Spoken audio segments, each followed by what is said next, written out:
Hey guys, it's Danny. Okay, today we're gonna have another Orchid Stories. And P.S. I renamed my Orchid Diary series to Orchid Stories, and I think it's very fitting. Thank you for suggesting it, because I do make updates on my orchids in this series, but I also talk about their history, what they've been through. It's a little reminder to myself, and maybe it's something useful for you guys as well to see the evolution, and pretty much just to check up on orchids we didn't see in a long time. So I do plan to make these regularly. If this sounds appealing to you, don't forget to subscribe to my channel. I post on a regular basis and I do the stories on a regular basis as well. At least I will try my best. So today I think we're gonna focus a little bit more on seedlings. I do want to show you how they look like and my thoughts on seedlings and growing them in general.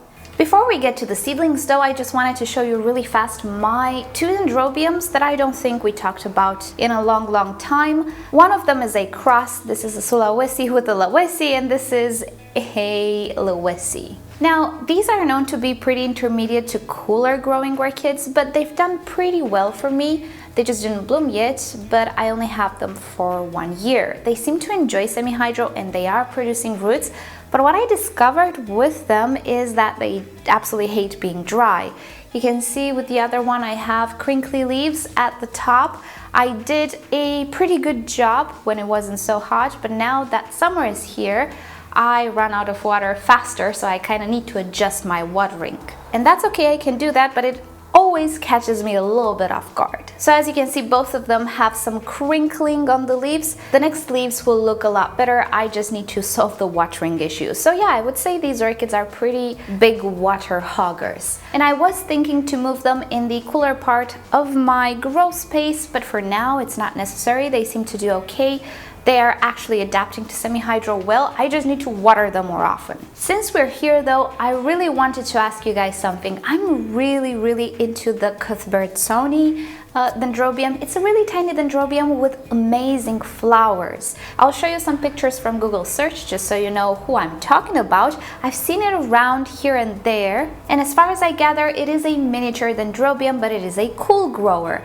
Now, I do have my setup ready for the cool growers, and I think I can take on board that type of dendrobium as well.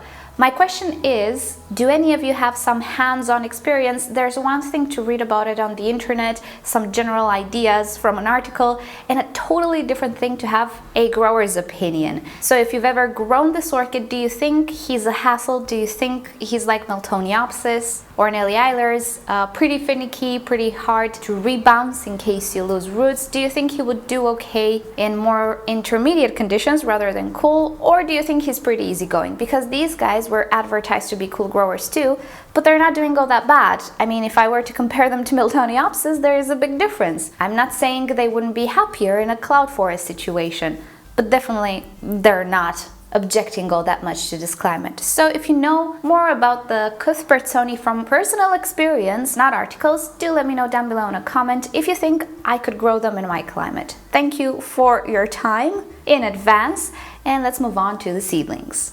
Alrighty, so the first seedling we're gonna take a look at is the Dendrobium speciosum golden Peninsula. I cannot get the tag out, roots have grown on it.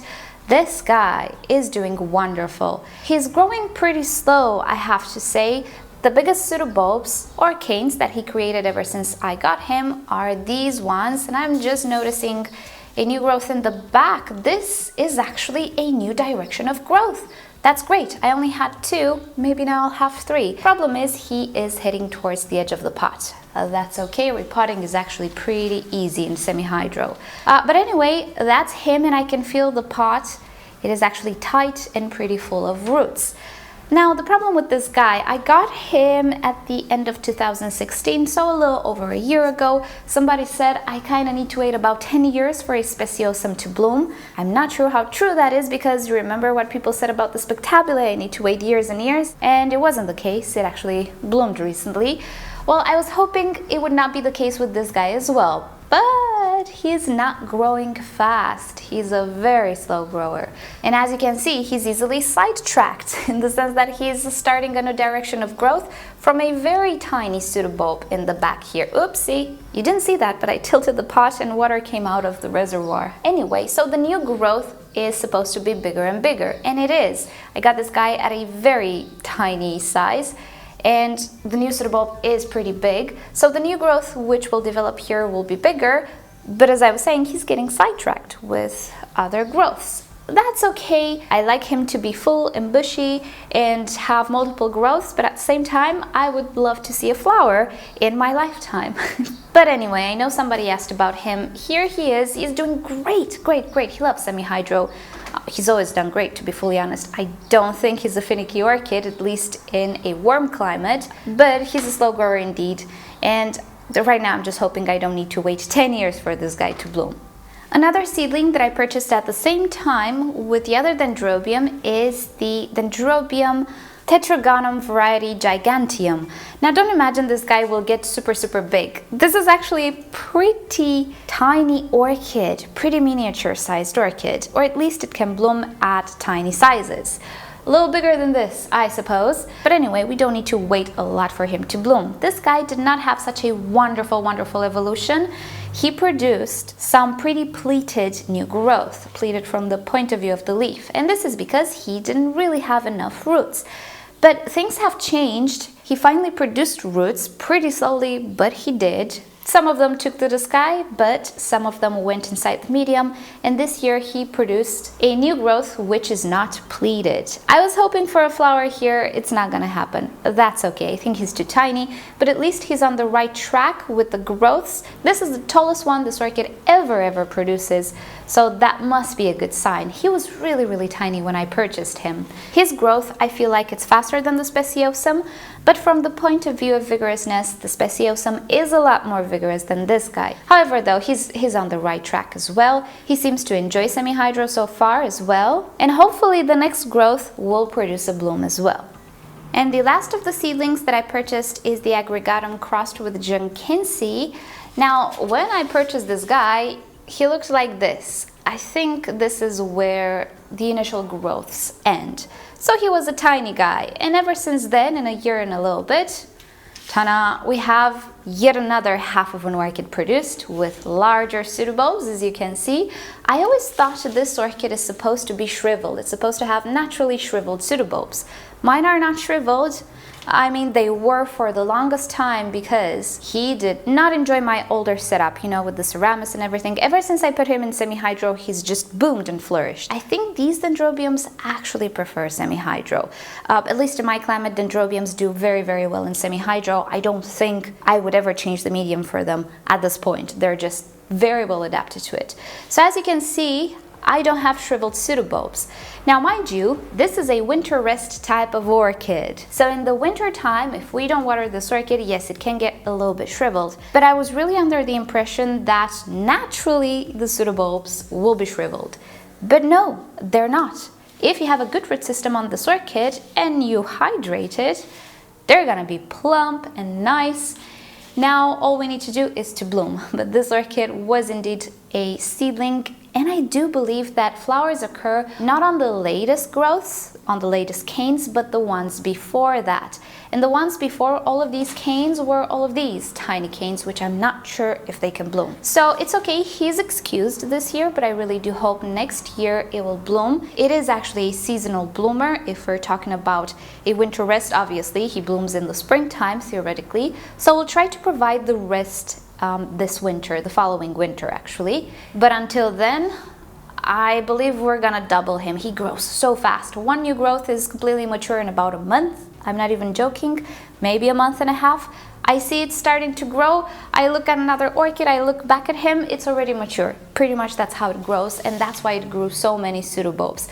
It took a while until I rooted him, until I decided to put him in semi-hydro, which happened last year around this time. But there we go, these were the Dendrobium seedlings. Now let's get to the Cattleya seedlings. So here are the Cattleya seedlings. They're sitting on a tray together with other orchids, just temporary. I'm arranging a different space for them. They're usually receiving natural sunlight filtered by my sheer curtain, so not artificial light, but right now they're sitting here for the moment.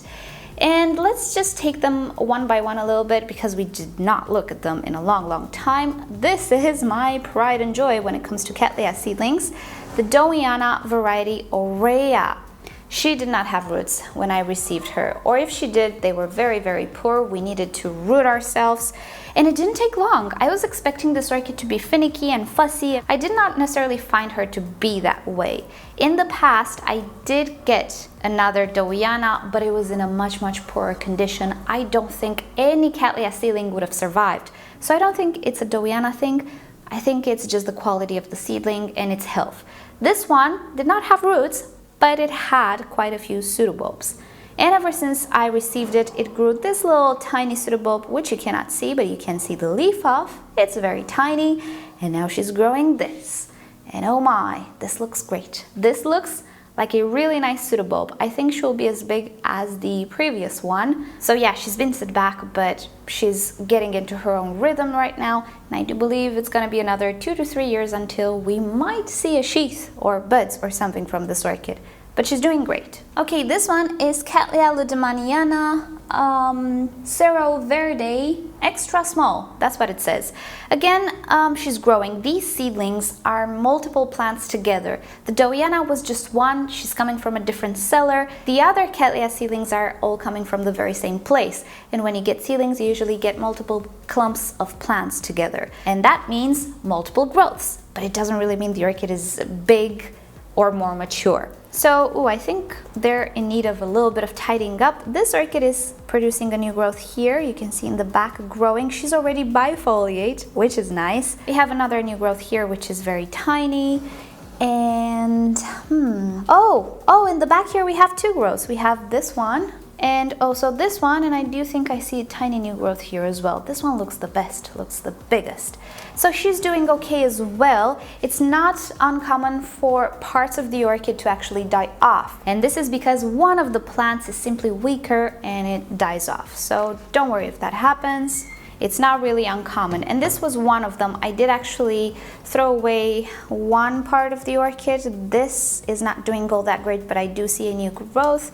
However, this side of the orchid is doing really well. So we have a new growth here. You can see it. It's pretty tiny. But this is one of those that was not in the bestest condition, and I didn't tell you what it is. It's a Kalia Haryana semi-alba. Oh, it has a long name, which is a Varksvici crossed with Dowiana rosita, crossed again with Rosita. So it's Haryana semi-alba crossed with Rosita. Oh, I hope this one will develop. But yeah, you can see one of the plants here is dehydrated, the other one is plump and nice, so at least one of the growths will make it.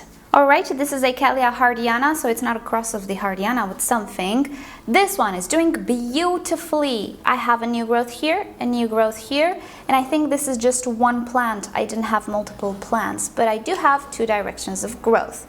This root has died off, but there are roots inside the medium. And you can see the orchid is actually doing really great. She's looking really good. Not sure what else I can tell you, but she's doing well. This is Cattleya triumphus, and I do have three directions of growth here, or three new growths. This is one, a little twisty, but it's okay. Second, third. And she's looking okay. This is a yellowing leaf. It's an old leaf, but the orchid does have roots inside the pot. I can see them. So I do think she will do okay as well. I don't think it's been a year since I have these orchids, so it's still very early to see extreme changes because they just took to the medium and to the environment. So from now on, we can see more growth. And the last one is the Cattleya Varksvici. I have two new growths, one here and one is hidden here. This is the slowest one, but we do have roots. Can you see this swirling around the leca bead? Yeah, we do have roots. She's just been a little slower than the others. We have a little dieback as well. In my collection, I noticed the orchids that don't have enough roots or don't get enough hydration, or I just cannot keep up with watering, they get the dieback. So I think we know where all of this is coming from and what I need to do. But she's taken as well. She's just a little slower. Now a few thoughts on seedlings. I'm not the hugest fan of seedlings, I have to say, because it's a lot of weight. You buy seedlings and you think, oh, 2-3 years, it's gonna be okay. But if you don't have other orchids to focus on and to enjoy, it's such a drag. It's not for me. I don't have the patience. I have the patience and willingness with these ones simply because I have a big collection and I get focused on other orchids. But it's not as easy as it seems. Seedlings can be set back, and that adds 1 year. 2 years to your weight, so you need to be careful. When we purchase seedlings, we usually get them in very poor condition. Why? Because they don't really stand transport as well as a mature, healthy one. A seedling doesn't have backups, doesn't have too many pseudobulbs to withdraw energy from. Of course, you can have exceptions, and you'll have seedlings which will fare super well on transport, or which will just start to grow out of the blue, just like my Dendrobium speciosum there. But they are a lot more finicky than the mature orchids. They're just not hardened off yet. They're not vigorous. So I don't think seedlings are for the faint-hearted, or for those of us who don't have enough patience, or for those of us who don't have other orchids to focus on. Of course they are a nice experience. But if you have a budget and you're thinking, you know what, I'm gonna get multiple seedlings because I can buy more orchids, they're cheaper in that budget, just think about the weight that you will have to do and if that is worth your budget. And don't forget that on top of what you need to weight with a seedling, you can add the setback, which adds at least a year to your orchid, at least 1, 2, maybe even 3 years. Depending how you care for it, depending if you mess up a little bit with the setup first, like I did with the Dendrobium jenkinsii. I tried everything, it didn't like it. 6 months later, or a little over that, I tried semi-hydro and finally it took. And that thing grows fast. A Cattleya seedling doesn't grow fast. So a little mishap like that costs you 2 years for sure on a Cattleya orchid. So just know what you're purchasing. If you do enjoy seeing these orchids grow and going through the journey, no matter how long it takes, go for it, buy the seedlings. They're a joy as well. But if you want blooms and you don't have other orchids, get a few mature ones as well, just so it makes the wait sweeter. That's how I feel about it, at least. And there we have it. This was the story for today. Thank you so much for suggesting the name. I really like it. I find it very fitting. And you know the drill. If you've enjoyed this video, please give it a thumbs up. If you hated it, give it a thumbs down. Subscribe to my channel for regular orchid videos, and don't forget to turn on notifications so you never miss a video. And with that said, I'll see you all next time. Bye!